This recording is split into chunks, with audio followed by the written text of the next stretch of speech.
I was asked today what I thought the most interesting thing about skepticism was. And it got me thinking because there are so many interesting things about skepticism that I didn't really know how to pick one. So it made me think about it for a little while. And I think I've come to the conclusion that the most interesting thing about skepticism is there is a phenomenon that happens as it relates to the word truth inside of titles or inside of groups that use the name truth that have two different reactions inside of the inside of this phenomenon. It People who are less skeptical when the word truth is used and it's used in an authoritative kind of way that this is the truth. Those people tend to flock inside of those groups that are more trusting people, whereas people are more skeptic.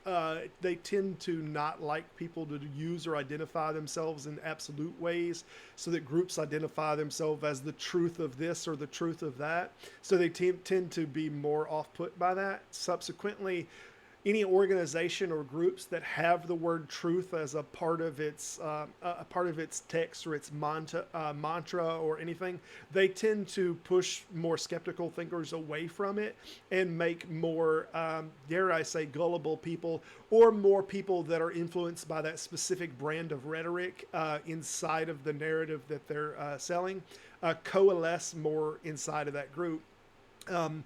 This is related to what we call truth bias, which is a subject inside of truth default theory, which is a communication theory, and it's an interesting theory to read on. But what it ultimately does is this word winds up separating people that are more skeptical and separating people in that are more susceptible to BS inside of the group that uses titles like truth. And I won't get into the long list of different organizations that use the word truth inside of their title. But I think that's a super interesting phenomenon. And what it winds up causing is things that use the name truth in their title are less likely to be true. And I think that's probably the most interesting phenomenon of all.